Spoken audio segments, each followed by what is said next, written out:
सुबह का समय था। पूरी धाम की गलियों में मंदिर की घंटियां गूंज रही थी। श्रद्धालु हाथों में फूल और प्रसाद लेकर जगन्नाथ महाप्रभु के दर्शन के लिए जा रहे थे। मंदिर के मुख्य द्वार के पास एक बूढ़ी दादी रोज फूलों की छोटी सी टोकरी लेकर बैठती थी। लोग उन्हें गंगा दादी कहकर बुलाते थे। उनका कोई अपना नहीं था। फूल बेचकर जो कुछ मिलता उसी से उनका गुजारा चलता था। लेकिन उनकी एक आदत सबको हैरान कर देती थी। हर सुबह वे सबसे सुंदर फूलों की माला अलग रख देती थी और मुस्कुराकर कहती, यहाँ मेरे जगन्नाथ के लिए, पहले मेरे प्रभु फिर मेरा काम। कुछ लोग हंसते और कहते, दादी जब घर में खाने को नहीं है तो रोज भगवान को सबसे अच्छी माला क्यों चढ़ाती हो? दादी प्यार से जवाब देती, जिसने आज तक मुझे कभी भूखा नहीं सुलाया वह आगे भी मेरा ध्यान रखेगा। मंदिर के भीतर विराजमान जगन्नाथ महाप्रभु मानो यहाँ सब कुछ सुन रहे थे। उनके मुख पर मधुर मुस्कान आ गई। महाप्रभु ने मन ही मन कहा, भैया बलराम देखिए, जिनके पास सबसे कम है वही सबसे अधिक प्रेम दे रहा है। बलराम जी बोले, प्रभु ऐसे निष्काम प्रेम की परीक्षा नहीं, उसका सम्मान होना चाहिए। कुछ दिनों बाद लगातार 3 दिन तक बारिश हुई। बाजार सूना पड़ गया। किसी ने फूल नहीं खरीदे। दादी की पूरी टोकरी वैसे ही भरी रह गई। शाम को उन्होंने सिक्के गिने। बस 2 छोटे सिक्के थे। दादी ने आसमान की ओर देखा और बोली, प्रभु आज लगता है बिना भोजन के ही सोना होगा, लेकिन आपकी माला तो पहले चढ़ेगी। वे मंदिर गई, प्रेम से माला अर्पित की और चुपचाप लौट आई। उस रात मंदिर के पट बंद हुए। चारों ओर शांति छा गई। महाप्रभु मुस्कुराए और बोले, भैया आज गंगा दादी के घर चलते हैं। बलराम जी हंसकर बोले, इस बार किस रूप में जाएंगे? महाप्रभु बोले, आज साधारण यात्रियों का रूप धारण करेंगे।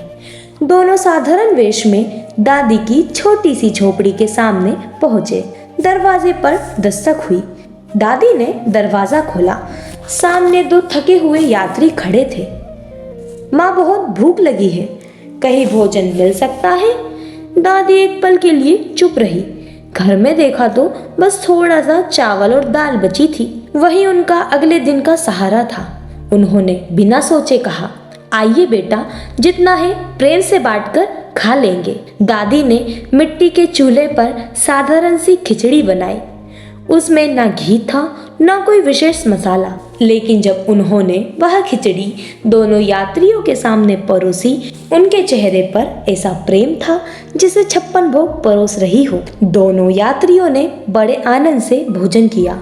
महाप्रभु बोले, माँ इतने प्रेम का स्वाद हमने बहुत दिनों बाद खाया। दादी मुस्कुराई, बेटा भोजन स्वाद से नहीं भावनाओं से बड़ा होता है।